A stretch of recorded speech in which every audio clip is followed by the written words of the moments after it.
Fifaliana mandrakariva riavana nyonana amintsika eo amin'ny fotoanany mana isan'andro ary mahatsiaro angamby ianao fa mahita fahasoavana tokoa amin'ny fiainona ny tenin'Andriamanitra. Hampatsiroviko kely ianao izay nanaraka ny Jeremia 5:20 andininy 7 ka hatramin'ny 9 hitantsika tamin'ny omaly, ka nanaraka ny vavaka izay natao ary nanolo-tena ho an'ny Tompo. Mba faly zahay raha mba anoratanao kely teny ray-mbava hoe nanolo-tena ho an'ny Tompo tokoa aho, nanaraka iny vavaka iny. Mba azahoana raha teo koa mitondram-bavaka satria hitantsika fa zava-dehibe ny fampitondrana-bavaka. Manomboka eto kosindray isika ilaozantsika kely aloha ny bokin'ny Jeremia, fa ho any amin'ny epistily ny soatan'ny Paoly ho an'ny Kolosianina 1 sika, satria izany raha teo moa ny fandaharana amin'ny karatry ny mpiara-mamaky ny Baiboly. Kolosianina 1 andininy 1 ka hatramin'ny 4:12 no vakintsika anio. Alohan'ny amakitsika izany dia mbola hivavaka isika. Misaotra anao zay Andriamanitro noho ny famindramponao sy ny fitiavanao. Afaka handinika indray ny teninao ary misaotra anao fa manana sakafo zaraina aminay mandrakariva ianao. Na ny testameta vaovao na ny testameta taloha dia misy hany-panahy antonona anay avokoa. Koa dia misaotra anao zahay ray malala. Handinika izany indray ary zay amin'izao fotoana izao, mangataka fahazavan-tsaina avy aminao zahay. Mitenena aminay ry Tompo ao, mitenena aminay fa miaino zahay. Amin'ny anaranao Jesosy no anaovanay izany vavaka izany. Amen. Epistily ho an'ny Kolosianina 1 andininy 1 ka hatramin'ny 4:12 no vakintsika. Amin'ny anaran'ny Tompo. Paoly, apôstôlin'i Kristy Jesosy noho ny sitrapon'Andriamanitra, ary Timoty rahalahy mamangy ny olona masina any Kolosia, dia ny rahalahy mahatoky ao amin'ny Kristy. Ho aminareo anie ny fahasoavana sy ny fiadanana avy amin'Andriamanitra raintsika. Misaotra an'Andriamanitra rainy Jesosy Kristy tompontsika izahay amin'ny fangatahanay mandrakariva ao anareo, rehefa renay ny finoanareo an'i Kristy Jesosy sy ny fitiavanareo ny olona masina rehetra. Noho ny fanantenana izay tehirizina ny an-danitra ao anareo, dia la efa renareo fahiny tamin'ny tenin'ny fahamarinan'ny filazantsara izay efa mby eo aminareo, tahaka ny eny amin'izao tontolo izao koa, sady vokatra sy mitombo tahaka ny eo aminareo koa, hatramin'ny andro nandraisanareo sy nahalalanareo tsara ny fahasoavan'Andriamanitra araka ny marina. Tahaka ny efa renareo tamin'ny Epafra, mpanompo namanay sady malala, izay mpanompon'i Kristy mahatoky ho anay, sady efa nanambara taminay koa ny fitiavanareo ao amin'ny fanahy. Ary noho izany, izahay koa hatramin'ny andro nandrenesanay dia tsy mitsahatra mivavaka sy mangataka ho anareo, mba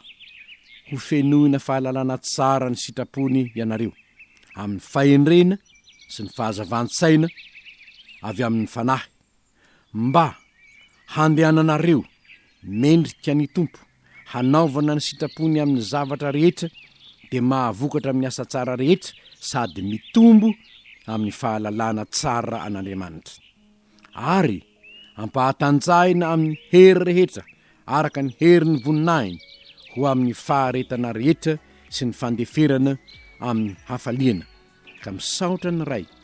izay nampahamendrika antsika hanana anjara amin'ny lovan'ny olona masina eo amin'ny mazava, sady nahafaka antsika tamin'ny fahefan'ny maizina, ka namindra antsika ho amin'ny fanjakan'ny zanany malalany, izay ananantsika fanavotana dia ny famelana ny elontsika. Ray masino,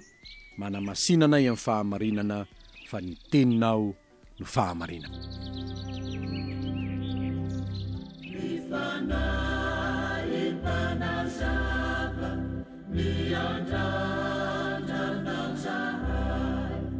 Azaela fatum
Ny epistily ny soratan'ny Paoly ny Kolosianina ry havana dia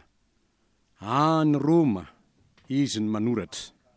Tokony ho tamin'ny taona 90 ano ny mpandinika ny soratra masina ary tamin'ny fotoanany ny fatorany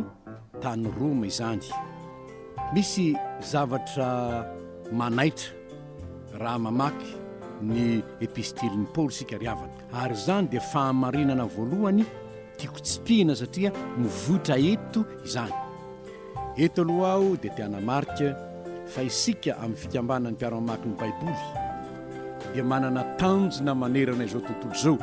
amin'ireo firenena mihoatra ny 530 izay esantsika manerana ny tany dia ny hoe fanilo ny tongotro sy fanazavana ny lalako ny teninao. Izany hoe amin'ny zavatra rehetra izay ataoko sy inoko dia ny tenin'Andriamanitra ihany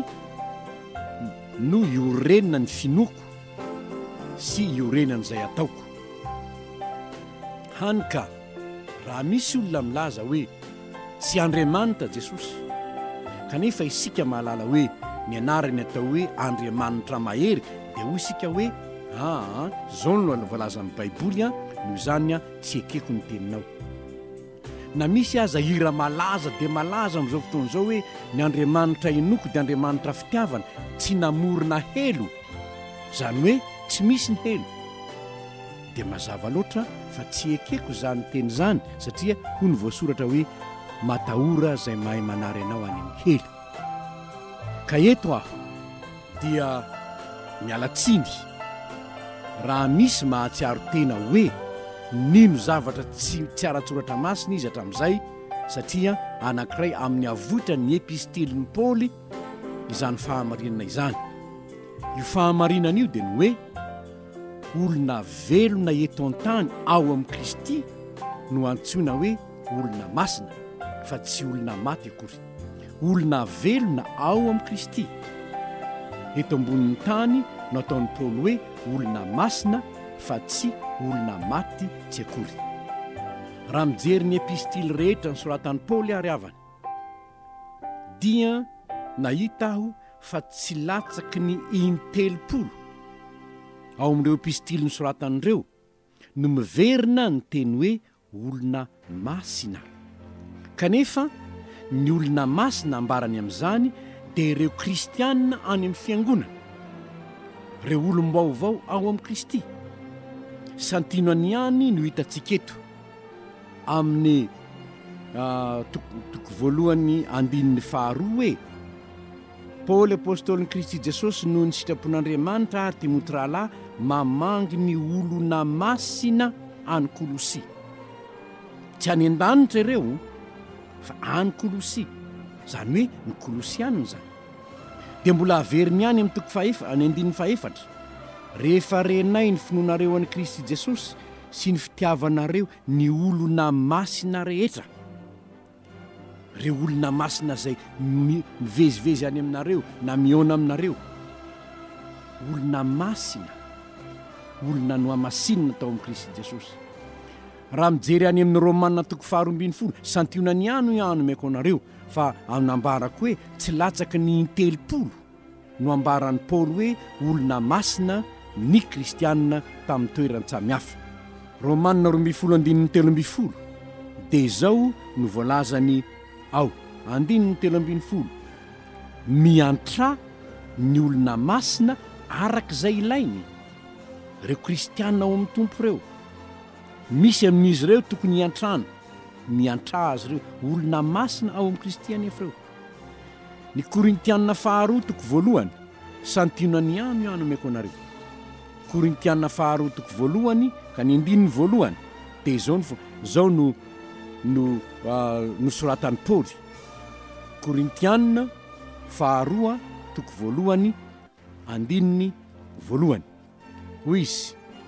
Paoly apôstôliny Kristy Jesosy noho ny sitrapon'Andriamanitra ary Timoty rahalahy mamangy ny fiangonan'Andriamanitra zay any Korinto mba amin'ny olona masina rehetra erany Akaia. Filipianina toko voalohany andininy voalohany. Mbola hitantsika izany koa zany hoe nambarany Paoly amin'ny fiangonan-tsamy hafa mihitsy zany. Nolazany tany ny vakitsika eto ny Kolosianina, Korintianina, Filipianina toko voalohany andininy voalohany koa. Hoy izy: Paoly sy Timoty mpanompony Jesosy Kristy mamangy ny olona masina rehetra ao amin'ny Kristy Jesosy mba mitandrina sy ny diakona izay any Filipi. Eo ary de fantaro hoe ny olona masina zany de olona miaina eto ambonin'ny tany, manana ny fanahiny Kristy, tonga olom-baovao i Paoly ao amin'ny Korintiana faharoa toko 5:7. Raha misy olona ao amin'ny Kristy de olom-baovao izy, olona itoerany fanahiny Kristy. Raha misy tsy manana ny fanahiny Kristy de tsy azy izy. Romana toko 8:7. Ary noho izany ny olona masina de eto ambonin'ny tany izy. Ary reo olona masina eto ambonin'ny tany ireo no ampirisihana ifampitondram-bavaka. Ho hitantsika ao manaraka zany. Ireo no hifankaty, ireo no hitondra ny fahazavany Kristy eo amin'ny fiarahamonina eo amin'izao tontolo izao. Raha ny soratra masina ary nijerena ry havana, olona masina no lazaintsika, olona velona eto an-tany, miaina miaraka amin'ny Kristy, manana ny fanahiny Kristy, tonga olom-baovao ao amin'ny Kristy, ao amin'ny fanjakan'Andriamanitra. Ireo natao hoe olona masina. Raha misy moa mahita aminareo, miangavy aho, raha misy mahita ianareo manamarina fa ny olombelona ety an-tany na ny fiangonana ety an-tany no afaka manandratra olona efa maty hoe olona masina, ka manamarina izany araka ny soratra masina, mangataka aminareo aho mba alefaso amiko ny andiny soratra masina manazava izany. Fa tsy miambo mahalala ny tenin'Andriamanitra rehetra, fa hatramin'izao aloha ny fahafantarako ny hoe olona masina dia ny olona ao amin'ny Kristy. Ary averiko indray miverina tsy latsaky ny 30 ny fomba fiteny io ao amin'ny soratra masina, indrindra amin'ny epistely nosoratany Paoly. Fa ny fahamarena faharoa dia izao: nitondram-bavaka ireo olona masina ireo Paoly, nitondram-bavaka ireo olona masina ireo Paoly. Tsy olona efa maty no nentiny am-bavaka, fa ireo olona masina ireo olona velona ireo no nentiny am-bavaka ireo. Ary novakitsika teo hoe zao ny filazan'i Paoly ny amin'izany ny andininy 7: misaotra an'Andriamanitra rainy Jesosy Kristy tompontsika izahay amin'ny fangatahanay mandrakariva ho anareo, amin'ny fangatahanay mandrakariva ho anareo. De ho ihany izy amin'ny andininy 7: ary noho izany zahay koa hatramin'ny andro nandrenesanay dia tsy mitsahatra mivavaka sy mangataka ho anareo. Izany hoe ny olona ivavahany Paoly, entiny Paoly am-bavaka, dia izao: ireo efa reny fa mino an Jesosy, efa renay ny finoanareo an Jesosy, efa renay ny fitiavanareo ny olona masina rehetra, efa renay ny vokatry ny fitombonareo ao amin'ny filazantsara sy ny fahafantaranareo ny fahasoavan'Andriamanitra. Ary noho izany dia misaotra an'Andriamanitra zahay, nefa koa mivavaka mandrakariva ho anareo. Ho aniza? Tsy ho an'ny olona maty, nefa maty efa hitantsika tany an Jeremia fa efa niarany fitsarana izy, zay no izy niamana, tsisy hevitra tsony. Fa eto ny olona entiny Paoly am-bavaka dia ny olona masina ao amin'ny Kristy, mbola velona ao amin'ny Kristy. mazava zany ry havana fa tsara raha ny fifampitondranam-bavaka ary zany mba angatahana raha mba tsaronao na misy minitra anoany ihany azy raha mba mivavaka ianao ny vavaho ny mpiara-miasa rehetra ahatongavan'izao tenin'Andriamanitra zao any aminao ento am-bavaka ireo mpanompon'Andriamanitra any amin'ny fampielezam-peo samihafa zay mampita izany any amintsika tsirairay avy fa everitsika fa moramora ihany manko ny ahatongavan'ny teny any amintsika satria bokotra kely fotsiny no etsehinao dia tonga any aminao ny feo fa mandra-pahatonga ny feo iny any aminao olona maromaro any eny miara-miasa amin'izany mba eto am-bavaka ireny mpanompon'Andriamanitra rehetra ireny fa na i Paoly aza na i Paoly koa aza mba nangataka izy any amin'ny Tesalonianina voalohany toko fahadimy andininy fahadimy amby roapolo hoe mivavaho anay ary mbola ho azavaina amintsika manaraka moa fa ao amin'ny Kolosiana toko fahaefatra Paoly dia Kolosiana toko fahaefatra ny andininy faharokatra amin'ny andininy fahaefatra dia mananatra mihitsy hoe mahareta amin'ny fivavahana ka miambena amin'izany amin'ny fisaorana ary mangataha ho anay mba moan'Andriamanitra varavarana ho an'ny teniny kilazanay ny zava-miafina zay any Kristy sady izany no amatoranahy mba haharihariko tsara izany tahaka izay tokony hitenenako mivavaho anay mba eto am-bavaka koa zahay tsara ny fampitondram-bavaka isika ary zany mahatonga ny tsika hivavaka aorinany fanazavana ny mana isan'andro ny fampitondram-bavaka na ho an'ny firenena na ho antsika mpiay ary noho izany dia mba anjarany mpiainy koa ny mivavaka ho an'ny mpanambarany tenin'Andriamanitra aminy satria ilainy zany na i Paoly aza ny laza hoe vavaho anay mazay mpanompo tsy mahasoa aty aorinany mitondram-bavaka ny Kolosianina olona masina Paoly olona velona ety an-tany tsara ny fampitondram-bavaka mifampivavaha mba ho sitrany ianareo moa tsy tenin'ny tompo raha teo vazany famarena fahatelo mazava ny vavaka Paoly ho an'ny olona masina tany Kolosia mazava ny vavaka Paoly ho an'ny olona masina tany Kolosia manomboka amin'ny andininy fahasivika hatramin'ny andininy faefatra amby folo mivavaka zahay ozy inona no antony mivavahany mba hahalala tsara ny sitraponan'ny tompo amin'ny fahendrena sy ny fahazavan-tsaina avy amin'ny fanahy masina ianareo mba hahalala tsara ny sitrapon'ny tompo amin'ny fahendrena sy ny fahazavan-tsaina avy amin'ny fanahy masina ianareo ny fandehanana araka ny sitrapon'ny tompo mampiavana dia manahirana ihany amin'ny sasany satria zay everiny sainy zay eritreretiny zay nofisiny zany no everiny ho sitrapon'ny tompo dia mandeha amin'izany izy na dia tsapa aza fa tsy azavain'ny soratra masina ny lalak'izorany ary izany nahatonga ny Paoly hiteny amin'ny toko faharoa andininy fahavalo hoe tandremo sao dia misy mamitaka anareo mahalasa anareo babo amin'ny filôzofia fampianarana voatolotry ny razana abidi-pianarana zao tontolo zao fa tsy araka any Kristy ary zany nahatonga efa enitsika ny tenenina ny Jeremia hoe mijanona eo an-dalana ianareo ka izaho zay lalana masaka hatramin'ny ela no izory lalana makany ny tsara dia maro ny lalana iverin'ny olona ho mahitsy kanjo lalana mitondra azo makany ny fahaverezana izany ary zany nahatonga ny Paoly hivavaka hoe mba hahalala tsara ny sitrapon'Andriamanitra madio ianareo andeha amin'ny fahendrena sy ny fahazavan-tsaina avy amin'ny fanahy masina ary ahoana moa no hahafantarana izany ny fanarahanao ny tenin'Andriamanitra ihany ary eto aho ry havana dia tianoro anao zay mangetaeta tia lala ny soratra masina hoe ny hevitry ny soratra masina raha misy olona manao fampianarana na aiza izy ka manolotra andiny soratra masina anankiray ny fanazavana omeny dia diso ny fanazavana satria ny soratra masina tsy mifanohitra fa mifameno-hevitra na mifanazava fa raha manolotra tenin'Andriamanitra ny fampianarana omeny zavatra misy manko ohatra Andriamanitra dia fitiavana marina ara-tsoratra masina zany fa ny tohin'izany dia ny hoe ka na inona ataonao amin'ny fitiavana dia avy amin'Andriamanitra zany dia inona ny vokatra izay avy eo na inona ataonao amin'ny fitiavana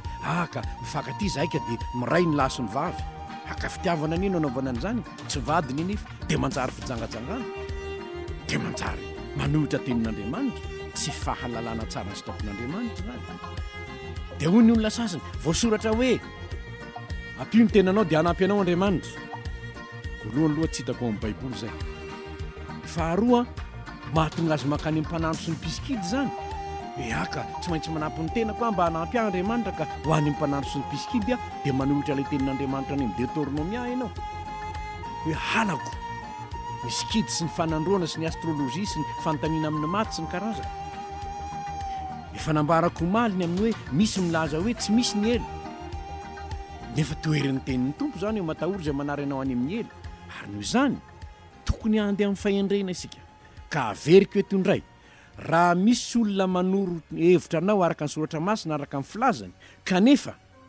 misy andiny soratra masina anankiray manohitra azy dia ilay tenin'Andriamanitra manohitra azy no henoy fa aza izay fampianaranao meny na izy ary ambarako eto matetika ny hoe raha hitanareo fa manohitra tenin'Andriamanitra anankiray ny fampianarana hitanao amin'ny mana isan'andro miangavy anao aho manorata ty amiko fa ilaiko ane zany tsy miambo mahalala ny tenin'Andriamanitra rehetra ny ahy fa mety misy tsy fantatro anoany kanefa tiako ny hitombotsika amin'ny fahalalana tsara ny sitrapon'Andriamanitra mba tsy ho diso isika inona koa anankiray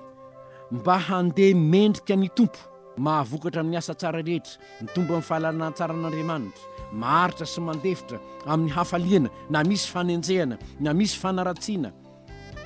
na misy fampitahorana haharitra sy mandefitra amin'ny hafaliana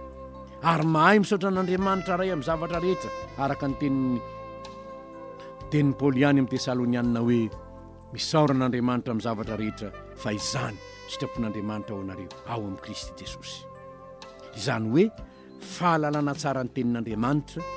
fakatoavana izany dia mahatonga fitondrantena mendrika mahatonga asa tsara mahatonga ny tena hitombo amin'ny fahalalana tsara an'Andriamanitra ary anana toe-panahy mandefitra sy maharitra raha nisy manenjika izany no ivavahan'ny Paoly ho an'ny olona masina tany Kolosia ary zany koa no mbola tokony toetra ananantsika fampitondratsika ambavaka mba homendrika ny tompontsika mba ho voninahitry ny tompontsika fa tsy ho alan'ny olona baraka tsy ny hoe kristianina lahady mangalatra koa latsinainy fa mba homendrika isika ary fahamarinana farany ny olona masina dia afaka tamin'ny fanjakan'ny maizina ka mitoetra amin'ny fanjakan'ny Kristy fanjakan'ny maizina hoe indro ny aizina manarona ny tany ho Isaia mpaminany ny aisim-pito manarona ny firenena nefa hoy Jesosy hoe izao ny fahazavana zao tontolo zao izay manaraka any tsy mandeha amin'ny maizina fa hanana fahazavana aina ary izany no nambarany Paoly eto amin'ny Kolosianina andininy fahatelo hoe ianareo kosa efa olona afaka tamin'ny fahefan'ny maizina ka nafindra ho ao amin'ny fanjakan'ny zanany malalany aza manaiky hijanona amin'ny fanjakan'ny aizina intsony ary aza mijanona ao amin'ny fanjakan'ny satana intsony fa satria efa maizina ianareo fa iny efa mazava ao amin'ny tompo kosa ankehitriny mandehana tahaka ny zanaky ny mazava na izy ianao naiza misy ianao na ny am-piangonana ianao na ho tokantrano ianao na ny am-piasana ianao na ny etsena ianao na ny ampandehanana ianao naiza aoka hazava eo mason'ny olona ny fahazavanareo izany hoe aoka ho fantatry ny olona fa olona masina ianao no amasinina ao amin'ny Kristy ao amin'ny fanjakan'ny zanaka malalany ary Kristy ny mpanjakanao ka na inona teny ataon'ny olona aza menatra ny vavolombelon'i Kristy la efa tianao ka nanolotra ny ainy hamonjy anao hivavaka isika Andriamanitro misaotra anao dia misaotra anao izay fa tsara ane zany mandinika ny teninao zany mamy ane zany fampianaranao zany tompo maizina tokoa ny tany miraparapa anaty aiziny zay eto amin'izao tontolo izao nefa misaotra anao manana ny teninao ho fanily ny tongotra izy fanazavana ny lalanay misaotra tompo ary mangataka izahay Jesosy miangavy izahay mba ho fantatray mazava ny sitraponao handehananay zany mba homendrika anao zahay ahavokatra amin'ny asa tsara rehetra ho voninahitry sy anaranao ary dia ho tena fahazavana izahay eo misehatra misy anay manomboka ho tokantranonay izany mba ho voninahitry sy anaranao ny kristianina olo-masina malagasy amin'ny anaranao mpamonjy eo no anaovanay izany vavaka izany amen.